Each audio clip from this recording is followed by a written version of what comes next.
پیش خدمت ہے ڈوگو فائٹرز۔ کوئی بات نہیں جناب، ہمیں تو آپ جیسی عظیم شخصیت سے مل کر بے حد مسرت ہو رہی ہے۔ میرا نام صفدر ہے، یہ میرے ساتھی تنویر اور یہ ہماری ساتھی مس جولیانا نافٹر واٹر ہیں۔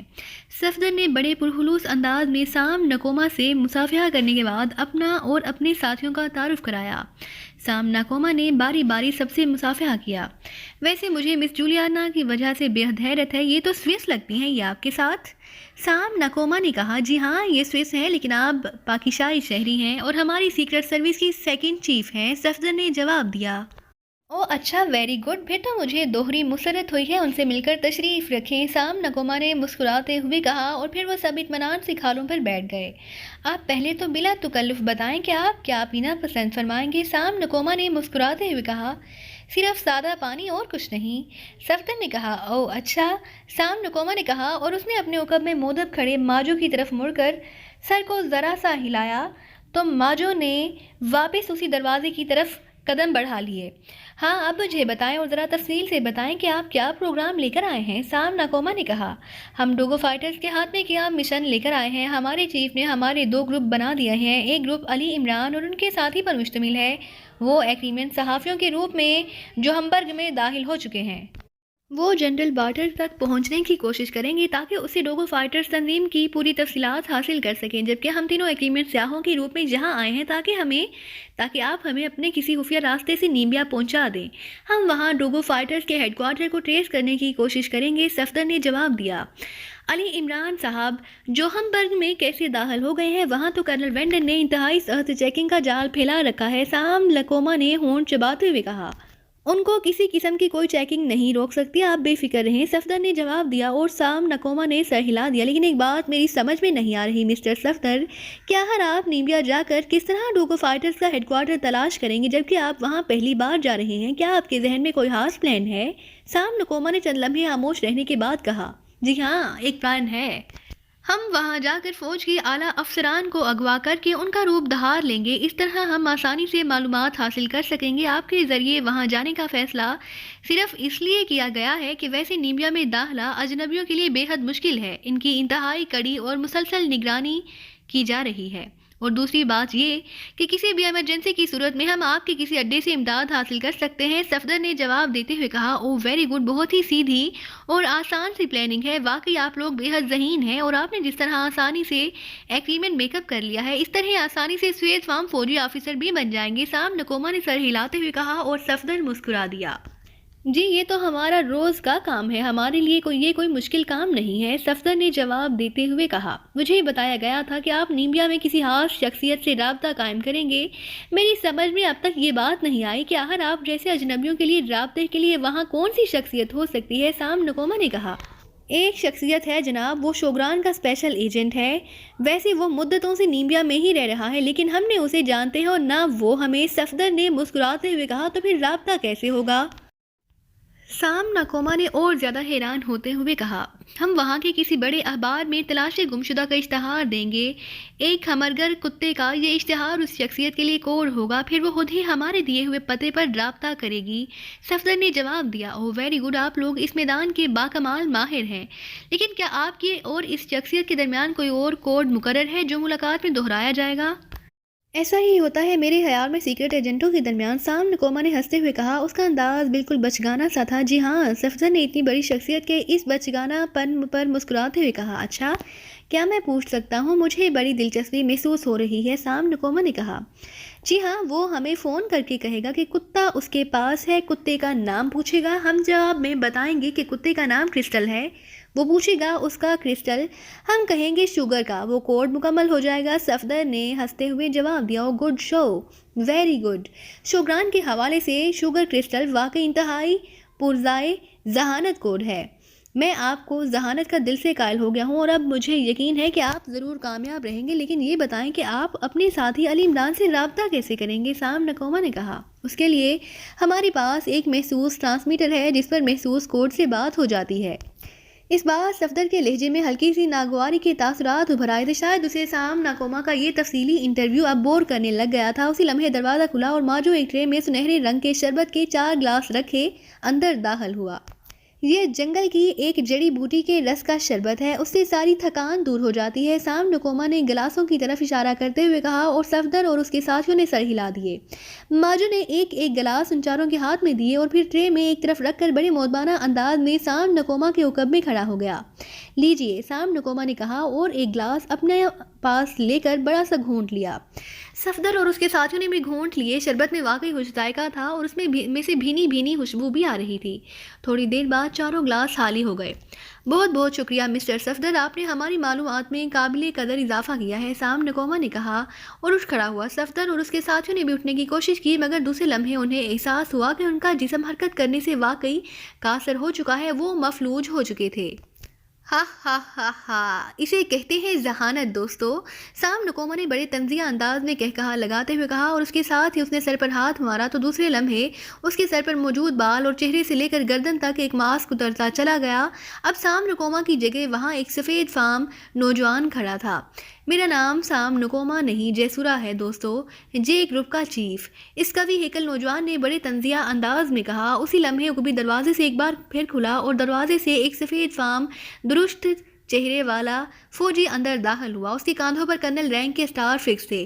ویری گڈ جیسورا، تم نے واقعی نہ صرف انتہائی ذہانت سے ان کے گرد جال پھیلایا بلکہ ان سے آئندہ منصوبوں کی بھی مکمل تفصیلات حاصل کر لی، آنے والے کرنل نے مسرت بھرے لہجے میں کہا۔ کرنل جوہم، میں نے تمہیں کیا کہا تھا؟ اب دیکھو یہ کس طرح ہمارے جال میں پھنسے ہیں۔ قوابوں کو ابھی تک ان کی آمد کا پتہ ہی نہیں مل سکا، صرف جیگر کو بھاری رشوت دینی پڑی اور یہ یہاں اطمینان سے پہنچ گئے۔ حالانکہ تم کہہ رہے تھے کہ یہ قوابوں سے مل کر واپس جائیں، تب ان پر ہاتھ ڈالا جائے، لیکن مجھے معلوم تھا کہ یہ لوگ واپس نہیں جائیں گے، بلکہ قوابوں انہیں خفیہ طور پر نیمبیا بھجوا دیں گے، جیسورا نے سر ہلاتے ہوئے کہا۔ لیکن جیسورا، میری سمجھ میں یہ بات نہیں آئی کہ اس محسوس کوڈ کا تمہیں کیسے علم ہو گیا جن کے ذریعے ان کی اور قوابوں کے درمیان پہچان ہونی تھی؟ میں نے پہلے بھی پوچھا تھا تم سے، لیکن تم نے کہا تھا پہلے مشن مکمل ہو جائے پھر بتاؤں گا۔ میں فطرتاً بے حد محتاط آدمی ہوں، اس لیے میں نے جان بوجھ کر تمہیں کچھ نہیں بتایا تھا۔ اب چونکہ ہمارا مشن مکمل ہو چکا ہے، اس لیے اب تمہیں تفصیلات بتانے میں کوئی حرج نہیں ہوا۔ ایسے کہ جیگر نے ہمیں اطلاع دی کہ قوابوں سے ملنے ایکریمین سیاح آ رہے ہیں اور قوابوں نے کہا ہے کہ یہ جیسے ہی یہ لوگ آ جائیں ان کی اطلاع ہمیں پہنچا دی جائے اور انہیں 0 پوائنٹ پہنچا دیا جائے۔ سیاح چونکہ ملنجی نہیں آئے اس لیے میں چوکنا ہو گیا۔ میں نے جیگر کو بھاری رشوت دے کر 2 باتیں طے کر لی، ایک تو یہ کہ وہ قوابوں سے یہ معلوم کرے کہ ان سیاحوں کا رابطہ قوابوں سے کس کے ذریعے ہوا ہے، اور دوسرا ان کی آمد پر بجائے قوابوں کو اطلاع دینے کے ہمیں اطلاع دے۔ جیگر نے دونوں کام کر دیے۔ قوابوں میں اس کا ایک خاص آدمی موجود ہے، اس کے ذریعے اس نے پتہ چلا لیا کہ اقوام متحدہ کے سیکریٹری جنرل کے پی اے کے ذریعے یہ ساری بات طے ہوئی ہے۔ یہ پی اے قوابوں کا خاص آدمی ہے، چنانچہ میں نے ایکریمیا میں اپنے دوستوں سے بات کی اور اس پی اے کو اغوا کرا کر اسے پوچھ گچھ ہوئی تو اس نے پوری تفصیلات بتا دیں۔ اس نے ڈوگو فائٹرز کے سلسلے میں سیکریٹری جنرل کو اطلاع دی اور پھر سیکریٹری جنرل نے پاکستان سیکرٹ سروس سے رابطہ کیا اور پاکستان سیکرٹ سروس کے چیف نے اس پی اے کے ذریعے قوابوں کے چیف سے ایک محسوس ٹرانسمیٹر پر بات کی اور پھر یہ کوڈ طے ہوا۔ چنانچہ اس پی اے کے ذریعے ان کوڈز کا ہمیں علم ہو گیا، لیکن ہمیں یہ معلوم نہ ہو سکا کہ انہوں نے 2 گروپ بنائے ہیں، ایک گروپ جو ہمبرگ پہنچے گا اور دوسرا ان سیاحوں کے روپ میں نیمبیا۔ بہرحال میں نے اب ان سے مکمل معلومات حاصل کر لی ہیں، اس لیے اب یہ ہمارے لیے بیکار ہیں، کیوں نہ انہیں گولی مار دی جائے۔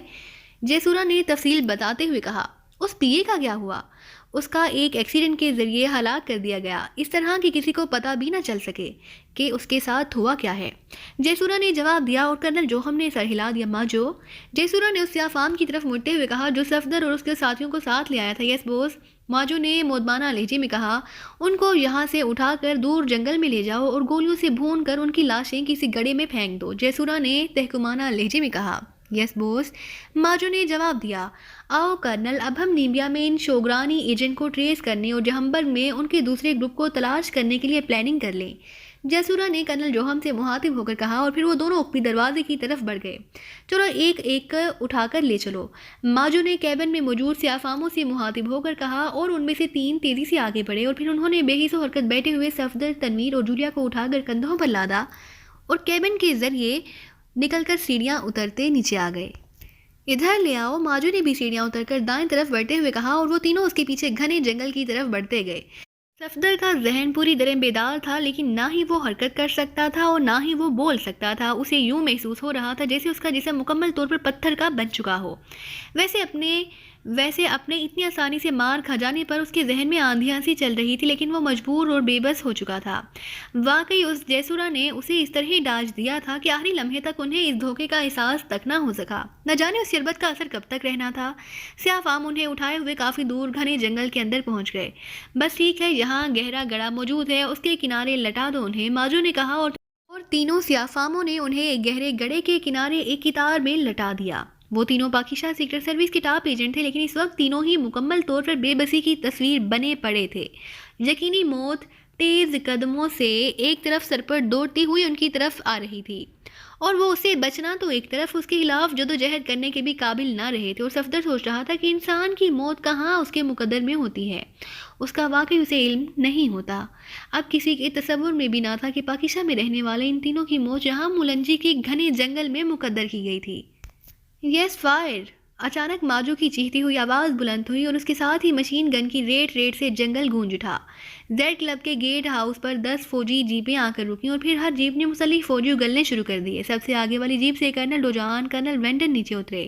مسلح فوجیوں کی تعداد 20 کے قریب تھی، جن میں سے 12 فوجی تو تیزی سے عمارت کے گرد پھیلتے گئے، جبکہ 8 فوجی کرنل وینڈن اور کرنل ڈوجان کے پیچھے کلب کے مین گیٹ کی طرف بڑھنے لگے۔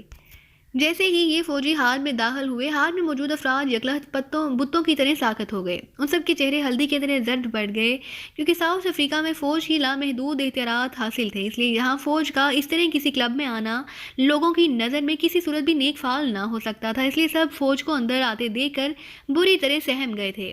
کرنل وینڈن اور کرنل ڈوجان اندر داخل ہوتے ہی تیزی سے کاؤنٹر کی طرف بڑھ گئے۔ کاؤنٹر پر کھڑی لڑکی انہیں اپنی طرف آتے دیکھ کر بے اختیار بری طرح کانپنے لگی، جیسے اسے لرزے کا بخار چڑھایا ہو۔ جانسن کہاں ہے لڑکی؟ وینڈن نے انتہائی درست لہجے میں اس سے مخاطب ہو کر کہا۔ وہ اوپر دفتر میں ہے سر۔ بوس کا سر پوچھ رہے ہیں آپ سر؟ لڑکی نے بری طرح گھبرائے ہوئے لہجے میں پوچھا۔ میرے ساتھ آئیے، میں اس کا دفتر جانتا ہوں، کرنل ڈوجان نے کرنل وینڈن سے کہا، اور اوپر چڑھتی ہوئی سیڑھیوں کی طرف بڑھ گیا۔ کرنل وینڈن سر ہلاتا ہوا اس کے پیچھے سیڑھیوں کی طرف بڑھ گیا۔ کرنل ڈوجان دیکھنے میں خاصا کوتا قد لگتا تھا، لیکن ویسے وہ اس قدر پستہ قد نہ تھا، بلکہ قدرے فربا جسم ہونے کی وجہ سے زیادہ کوتاہ قد لگتا تھا۔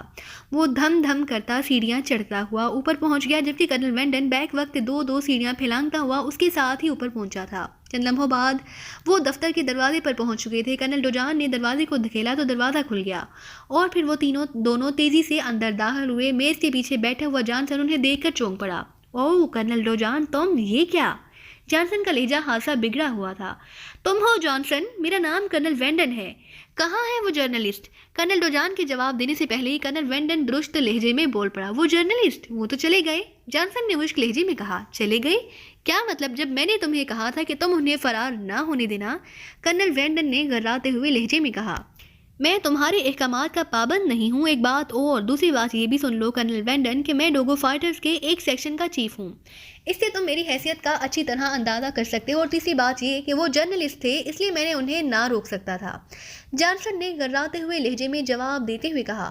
اوہ، تو تم ڈوگو فائٹرز کے چیف ہو، اس لیے تو وہ تمہارے پاس آئے تھے، اس کا مطلب ہے انہیں پہلے سے تمہاری حیثیت کا علم تھا۔ کرنل وینڈن نے بری طرح چونکتے ہوئے کہا، لیکن اس بار اس کا لہجہ پہلے سے نرم تھا۔ انہیں تو کیا کرنل ڈوجان؟ کرنل ڈوجان کو بھی میری حیثیت کا علم نہیں ہے۔ میں نے تو تمہارے پاگل پن کو دیکھتے ہوئے یہ بات بتا دی ہے تاکہ تم ہوا میں ہوا کسی خوش فہمی میں پڑھ کر میرے ہاتھوں نہ مارے جاؤ۔ میں براہ راست جنرل بارٹر کے سامنے جواب دہ ہوں۔ میں نے جنرل بارٹر سے بات کی ہے، اور جنرل بارٹر نے بھی مجھے یہی کہا کہ ان کو تمہارے حوالے کر دوں، لیکن مجھے جنرل بارٹر سے بات کرنے خصوصی کمرے میں جانا پڑا۔ جب میں واپس آیا تو وہ جا چکے تھے۔ ویسے کیا تم مجھے بتا سکتے ہو کہ تمہارے پاس کیا ثبوت ہے کہ وہ پاکستانی ایجنٹ ہیں؟ اگر تم میری تسلی کرا دو تو یقین رکھو میں انہیں 1 گھنٹے میں ٹریس کر کے گرفتار کر سکتا ہوں، جانسن نے کہا۔ ثبوت تو تمہیں مل چکا ہے، جس طرح انہوں نے تمہارے کلب میں ہنگامہ کیا ہے، کیا جرنلسٹ اس طرح کر سکتے ہیں؟ کرنل وینڈن نے ہونٹ چباتے ہوئے کہا۔ وہ بتا رہا تھا کہ وہ کرائم رپورٹر رہا ہے، اور کرائم رپورٹر وہی بنتے ہیں جن کا جرائم پیشہ افراد سے گہرا تعلق ہوتا ہے، اس لیے ایسے لوگوں کا لڑائی بھڑائی کے فن میں ماہر ہونا کوئی اچنبھے کی بات نہیں۔ اور کوئی ثبوت؟ جانسن نے منہ بناتے ہوئے کہا۔ دیکھو جانسن، ڈوگو چیف کا سن کر میں تمہارا لحاظ کر رہا ہوں۔ میرے آدمی مستقل یہاں کلب کے باہر موجود ہیں، اور اگر وہ لوگ یہاں سے جاتے تو لازماً انہیں معلوم ہو جاتا، مگر وہ یہاں سے نہیں گئے۔ اس کا مطلب ہے کہ تم نے اپنی انا کی خاطر انہیں یہیں کہیں چھپا رکھا ہے۔ تمہاری بہتری اسی میں ہے کہ تم انہیں میرے حوالے کر دو۔ وہ دنیا کے انتہائی خطرناک ترین شخصیتیں ہیں اور پورے ساؤتھ افریقہ کو ان سے شدید ترین خطرہ ہے۔ وہ یہاں آئے ہی اسی لیے ہیں کہ ڈوگو فائٹرز تنظیم کا خاتمہ کر سکیں۔ مجھے بھی جنرل بارٹر نے اس لیے ایکڈیمیا سے یہاں بلوایا ہے کہ میں انہیں ٹریس کر کے ختم کر دوں، اس لیے تمہاری اپنی تنظیم اور پورے ساؤتھ افریقہ کا فائدہ اسی میں ہے کہ تم انہیں ہمارے حوالے کر دو، ورنہ جو نتائج نکلیں گے اس کی تمام تر ذمہ داری تم پر ہوگی۔ کرنل وینڈن نے سرد لہجے میں کہا۔ اور کیا مطلب؟ کیا وہ ڈوگو فائٹرز کے خلاف کام کرنے یہاں آئے ہیں؟ جانسن یہ سن کر چونک پڑا۔ ہاں، کرنل وینڈن نے جواب دیا۔ یکلخت میز پر موجود ٹیلی فون کی گھنٹی بج اٹھی۔ یس، جانسن نے ریسیور اٹھا کر انتہائی کرخت لہجے میں کہا۔ بوس، چھاؤنی 33 سے کوئی خاص صاحب کرنل وینڈن سے بات کرنا چاہتے ہیں۔ دوسری طرف سے آواز سنائی دی۔ او اچھا، جانسن نے کہا اور ریسیور کرنل وینڈن کی طرف بڑھا دیا۔ میرا فون ہے اور یہاں، کرنل وینڈن نے چونک کر کہا اور ریسیور لے لیا۔ یس، وینڈن اسپیکنگ۔ کرنل وینڈن نے سر میں کارل بول رہا ہوں، ہیڈ کوارٹر سے۔ کرنل جوہم کی کال آئی ہے، وہ فوری طور پر آپ سے بات کرنا چاہتے ہیں، اس لیے میں نے یہاں کال کی ہے، دوسری طرف سے مودبانہ لہجے میں کہا گیا۔ ٹھیک ہے، فون ٹرانسمیٹر سے اٹیچ کر دو، میں بات کر لیتا ہوں، کرنل وینڈن نے کہا۔ ہیلو، میں کرنل جوہم بول رہا ہوں، اوور۔ چند لمحوں بعد کرنل جوہم کی آواز ریسیور سے ابھری۔ Yes colonel Vendon, attending you, over. Colonel وینڈن نے کہا۔ گو وہ فون پر بات کر رہا تھا، لیکن چونکہ فون اب ٹرانسمیٹر سے اٹیچ ہو چکا تھا اس لیے اسے بھی بات کے آخر میں اوور کا لفظ کہنا پڑتا تھا۔ کرنل، آپ کے لیے انتہائی اہم اطلاعات ہیں، اس وقت انگولا میں جے گروپ کے ہیڈ کوارٹر سے بول رہا ہوں۔ وہ ایکریمی سیاح جو ملنجی اترے تھے وہ دراصل پاکستان سیکرٹ سروس کے رکن تھے۔ ان میں ایک سوئس عورت تھی جس کا نام جولیانا تھا اور 2 مرد تھے، ان میں ایک کا نام صفدر اور دوسرے کا نام تنویر تھا۔ یہاں جیسورا نے انہیں انتہائی ذہانت سے کام لیتے ہوئے ملنجی میں کوابوں کے ایجنٹ کو بہاری رشوت دے کر اس بات پر آمادہ کر لیا تھا کہ وہ ان کی آمد پر کوابوں کو اطلاع کرنے کی بجائے اسے اطلاع کر دے، اور اس نے وہ محسوس کوڈ بھی معلوم کر لیا تھا۔ چنانچہ اس کے آدمی ان سے جا ملے اور انہوں نے اپنے آپ کو کوابوں کے آدمی ظاہر کیا۔ محسوس کوڈز کی وجہ سے وہ ڈاج کھا گئے اور انہیں جیسورا کے حکم پر اس کے ایک سیکشن میں لایا گیا۔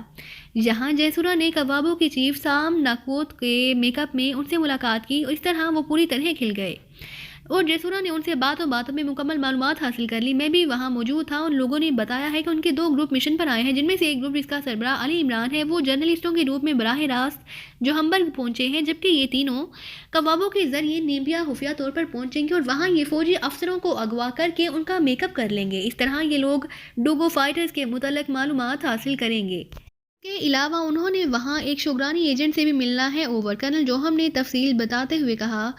ان ایجنٹوں کا کیا ہوا، اوور؟ کرنل وینڈن نے تیز لہجے میں پوچھا۔ انہیں گولی مار دی گئی ہے، اوور۔ کیا تمہارے سامنے گولی ماری گئی ہے، اوور؟ جیسورا نے انہیں ایک شربت پلا کر مفلوج کر دیا تھا اور پھر اس نے اپنے آدمیوں سے کہا کہ وہ انہیں اسی مفلوج حالت میں جنگل لے جائیں اور گولی مار کر کسی گڑھے میں پھینک دیں۔ یہ احکامات دے کر ہم سیکشن سے ہیڈ کوارٹر آ گئے کیونکہ جیسورا نے نیمبیا میں اپنے آدمیوں سے بات چیت کرنی تھی تاکہ اس شوگرانی ایجنٹ کو پکڑا جا سکے۔ میں وہاں سے آپ کو کال کر رہا ہوں، اوور۔ کرنل جوہم، یہ ایجنٹ دنیا کے خطرناک ترین ایجنٹ ہے، اس لیے تم فوراً ان کی لاشیں چیک کراؤ اور مجھے کال کرو کہ تم نے خود اپنی آنکھوں سے انہیں چیک کیا ہے۔ میں نے یہاں سے پہلے ہی اس علی عمران کو ٹریس کر لیا ہے، اوور اینڈ آل۔ کرنل وینڈن نے کہا اور ریسیور رکھ دیا۔ اب بولو Johnson. I am sorry colonel, اب مجھے ثبوت مل گیا ہے کہ یہ لوگ واقعی جرنلسٹ نہیں ہیں، تم فکر مت کرو، یہ میرے ہاتھوں سے باہر نہیں نکل سکتے۔ میں نے انہیں ایک خفیہ پناہ گاہ میں رکھا ہوا ہے کیونکہ میں نے انہیں دوست کہا تھا اور انہوں نے مجھے یقین دلایا تھا کہ وہ واقعی جرنلسٹ ہیں۔ آئیے میرے ساتھ، میں آپ کو وہاں لے چلتا ہوں اور آپ دیکھیں گے کہ میں اپنے ہاتھوں سے انہیں گولیاں مار دوں گا۔ جانسن نے انتہائی شرمندہ لہجے میں کہا۔ کیا وہ اسی کلب میں ہیں؟ کرنل وینڈن نے کہا۔ نہیں، میں نے انہیں یہاں کے ایک خفیہ راستے سے نکال کر دور ایک پناہ گاہ میں رکھا ہوا ہے، میرے آدمی وہاں موجود ہیں اور میں انہیں ہوشیار کرایا تھا کہ انہیں کسی صورت باہر نہ نکلنے دینا، جانسن نے کہا۔ میرے خیال میں تم سے بڑا احمق شاید پورے ساؤتھ افریقہ میں نہ ہوگا۔ انہوں نے میری اور تمہاری گفتگو سن لی تھی اور انہیں معلوم تھا کہ میرے آدمی ان کی نگرانی کر رہے ہیں، اس لیے انہوں نے تمہیں چکر دیا اور خفیہ راستے سے یہاں سے نکل جانے میں کامیاب ہو گئے۔ اب وہ وہاں بیٹھے تمہارا انتظار تھوڑا کر رہے ہوں گے، کرنل وینڈن نے انتہائی ترش لہجے میں کہا۔ تم میرے آدمی کو کیا سمجھتے ہو؟ وہ دنیا کے خطرناک ترین لوگ ہیں، آخر وہ ڈوگو فائٹرز ہیں، جانسن نے اس سے بھی زیادہ وسیلے لہجے میں کہا، اور ڈوگو فائٹرز کا سن کر کرنل وینڈن بے اختیار اچھل پڑا۔ کیا مطلب؟ تم نے انہیں ڈوگو فائٹرز تک پہنچا دیا؟ او مائی گاڈ! کرنل وینڈن کی حالت واقعی دیکھنے کے لائق ہو گئی۔